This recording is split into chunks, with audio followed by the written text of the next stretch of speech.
1970-ci ildə Tanımaq İstəsən adlı balaca, təxminən 350 misralıq, 400 misralıq bir kitabım çıxmışdı. Gənclik Nəşriyyatında 24 yaşım vardı və o kitabın sevinci hələ də yadımdan çıxmayıb. O kitabı necə sevinclə qarşılamışdım.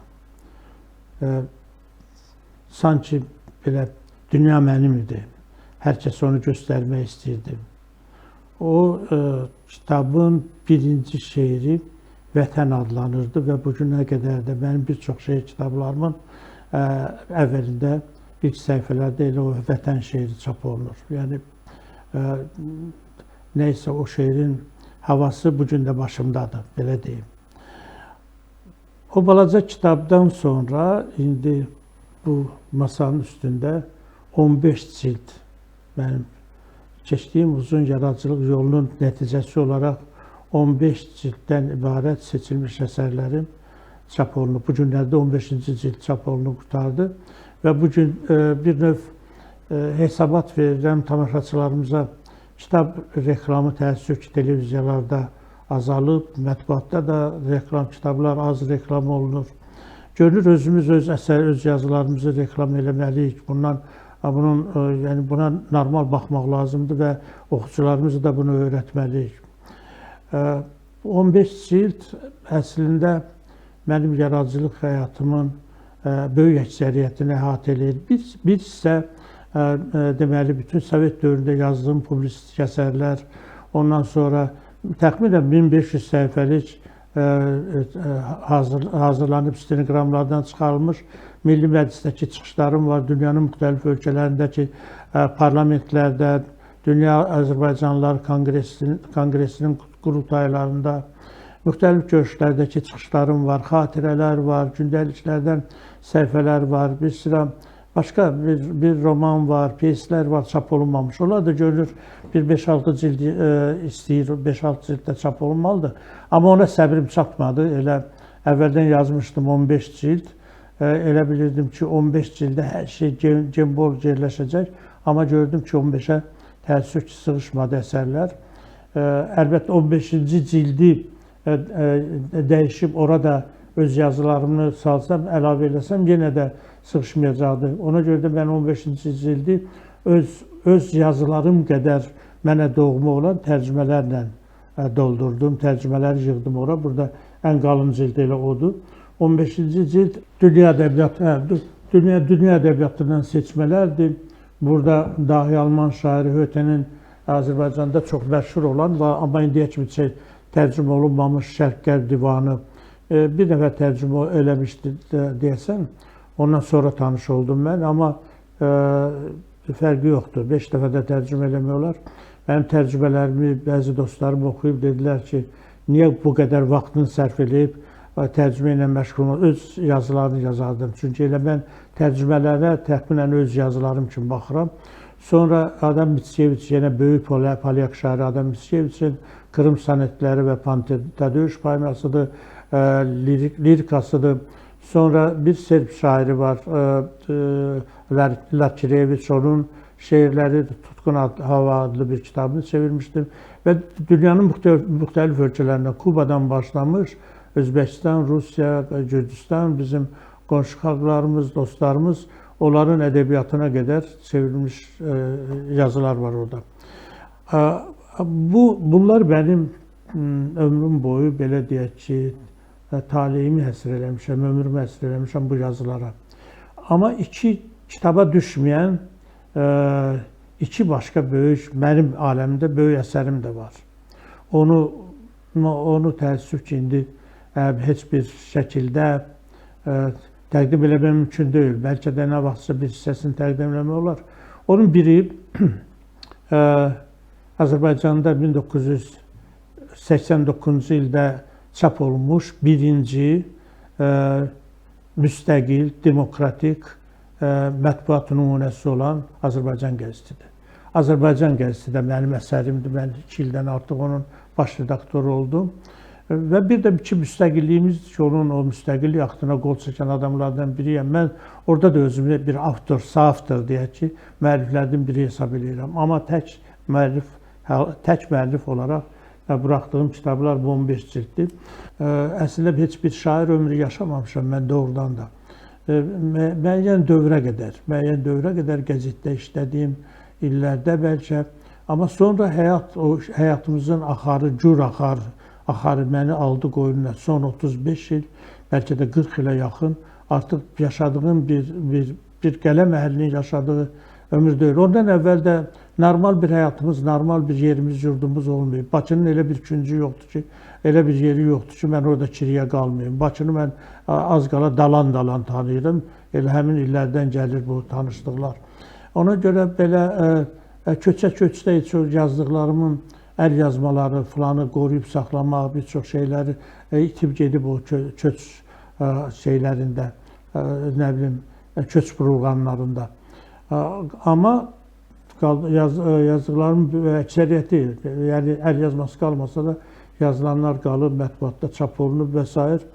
4 cild, burada birinci və dördüncü cild, bunlar mənim şeirlərimdir.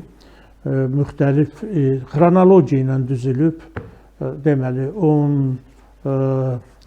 hər halda çox ilkin vaxtlardan, 11 yaşımdan mən yazmağa başlamışam. 11 yaşında deməli, rayon qəzetində mənim ilk şeirim çap olunub.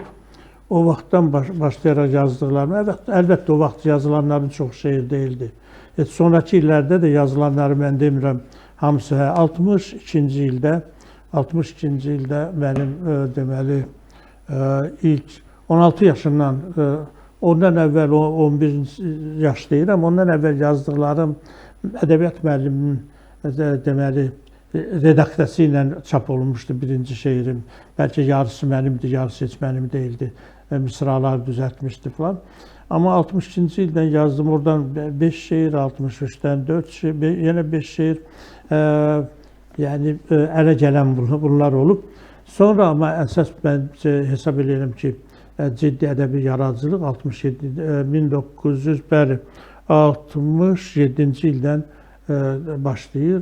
Elə həmin ildə mən ədəbiyyat qəzetində işə düzəldim və bütün sonraki taleyim ədəbiyyata bağlandı. Və elə oldu ki, qəzetdə işlədiyim illərdə kino haqqında, teatr haqqında, ondan sonra həm də rayonlara gedib, müxtəlif rayonlardan oçiklər yazırdım. Publisistika, sənətşünaslıq, kinoşünaslıq, amma sonra uzun müddətdə ədəbi tənqidlə məşğul olmuşam və o vaxtki yazdığım ədəbi tənqidi məqalələr əslində elə bir kitabdır. Belə onun dalınca düzdür, sonra getmədim, amma indi də yenə ədəbi tənqidi məqalələr yazıram. Son, deməli, 20, hər halda 3-4 il bundan əvvəl 22-ci ildə şeir cildləri qurtardı. Ondan sonraki yazdığım şeirlərin heç bir təbii ki, bu şeylərə düşməyib, cildlərə düşməyib.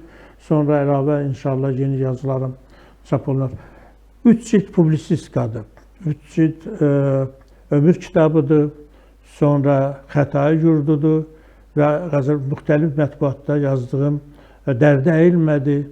Son 35 ilin elə bir ciddi hadisəsi yoxdur ki, mən onunla bağlı hər hansı bir şəkildə fikrimi bildirməyim. Publisistika yazılarım. Publisistika mənim özümü deməli son dərəcə güclü hesab elədiyim şeir, poeziya qədər mənə doğma olan və özümü çox güclü elədiyim bir sahədir.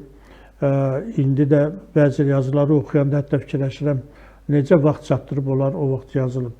3 cild deməli publisistikadır. 5 cild, 6-cı cilddən başlayaraq 10-cu cild, deməli 5 cild romanlardır. Böyüklü, kiçikli 10 roman yazmışam bu illərdə. Kiçik romanlarda var bir neçəsi, amma əksəriyyəti deməli Göy Tanrıdan başlayır. Göy Tanrıdır, Ölüm Zirvəsi Cavad xan haqqında yazılan, sonra Məhəmməd Hadi haqqında Şair və Şər romanıdır. Sonra Difai Hərəkatı və mən çox sevinirəm ki, Difai Hərəkatı, Difai Fədailəri romanı bir növ Difai hərəkatını yada saldı. Difai sözünü də yada saldı. Difai Fədailərini yazdım, onun dalınca deməli En son akademikin son eserini yazdım. Sonra yani bunlar hamısı iri həcmli romanlardır. Bunlardan əlavə bir sıra xırda həcmli romanlar da var. Hamısı bu 5 cilddə toplaşıb, 5 cilddədir. 2 cild ədəbiyyatşünaslıqdır. Ədəbiyyatşünaslıq o da 60-cı illərdən başlayaraq son vaxtlara qədər mən çoxlu ədəbi portretlər yazmışam. Yazıçılarla, yaşlı yazıçılarla çox görüşürdüm o vaxt ədəbiyyat qəzetində işlədiyim illərdə və bu imkan verirdi ki, tez-tez onlar haqqında yazılar yazmalıydım, görüşməliydim. Bu tanışlığa şərait yaradı və mən onlar haqqında portretlər yazmışam. Bəziləri elə hərdən mətbuatda o vaxt çap olunurdu. İndi təəssüf ki, əlifba da dəyişilib, çoxu yaddan çıxıb, amma o insanlar unudulmalı deyil. Görünür, o yazılar da üzə çıxmalıdır. Beləliklə və dediyim kimi sonuncu cild, 15-ci cild dünya ədəbiyyatından seçmələr. Bir cild ancaq hekayələr və povestlər, son illərin hadisələri ilə bağlı, müasir dövrlə bağlı hekayələr var, hekayə və pyeslər var. Bu cildlərin xüsusiyyətlərindən biri də qeyd olunmalıdır, onu da demək istəyirəm. 1-dən 15-ə hər bir cildə bizim ədəbiyyatımızda böyük yer tutan, ədəbiyyatımızda xüsusi yeri olan, ədəbiyyatımızın inkişafı üçün böyük iş görmüş insanların, yazıcı, şair, ədəbiyyatşünas alimlərin ön sözləri var. Bəzisində hətta 2 ön söz var. Məsələn, birinci cildə Akademiyanın prezidenti İsa Həbibbəyli ön söz yazıb. Orada əlbəttə müəllifdən mənim də qeydlərim var. Amma 2-ci cilddə Bəxtiyar Vahabzadə və Pərvizoğlu Türkün vaxtı ikən yazdığı yazılar verilib. Burada Anarın, Elçinin, sonra Rəfail Hüseynovun, Qəzənfər Paşayevin, Tehran Əlişanoğlunun, akademik Nizami Cəfərovun, İnullah Mədətovun, sonra ədəbiyyatşünas alim Səlidə Şərifovanın, sonra Rahid Uluselin bizim gözəl filosof alimimizdir. Nəsim Şərəfxanlının, Məhməti Əkrəm Zəfərin, onun bir açıq məktubu vardı burada. Türkiyədən İmdad Afşarın, sonra ədəbiyyatşünas alim Vaqif Yusiflinin məqalələri, ön sözləri verilib. Bu bir yük idi, çiynimdən atdım. Çünki o 4 ilmi aldı o iş. 4 il köhnə yazıları yığmaq, sistemə salmaq, təzədən oxumaq və s. Mən birdən-birə fikirləşdim ki, ömrə etibar yoxdur. Yəni, mən belə, ömür başa çatır, belə sıldayan adamlardan deyiləm, herkesin bir təbii başlanğıcı və sonu var. Amma sonu fikirləşdim ki, bunu məndən sonra heç kim bu şəkildə sistemə sala bilməz. Mən sevinirəm bu mənada ki, bunlar başa çatdı. Bir hesabatdır oxucularımıza, mənim yazılarımla maraqlananlara bir hesabatdır. Təbii ki, bunların bir səsdə başqa dillərə tərcümə olunub. Ömür kitabım bir sıra xarici dillərə çevrilib, ingilis dilinə, ondan sonra özbək dilinə, gürcü dilinə. Bir sıra balaca romanlar alman dilində 3 kitabım çıxıb, orada çap olunub. Başqa dillərdə də, rus dilində bir sıra kitablarım çap olunub, Türkiyədə ondan artıq kitab çap olunub. Amma onların heç biri təbii ki, məni bu başa çatan proses qədər sevindirməyib. İndi 15-ci cild bu yaxında çapdan çıxandan sonra dərinlə nəfəs aldım və bu 4 ildə bunlar mənim çox vaxtımı alıb bu cildlər. Yaza bilmədiyim şeylər ürəyimdə yığılıb qalıb. İndi inşallah onun üçün fürsət yaranıb, onları çalışacağım işimi başa çatdırma. Hələ qələm işləyirsə deməli, şükür deməli, söz karvanı yolda dayanmayıb, bacardığımızı eləməliyik. Ayın 26-sında, bu ayın 26-sında mən Nizami Muzeyində bu kitabların təqdimatını keçirəcəm və dostlarımı da ora dəvət edirəm. Sağ olun.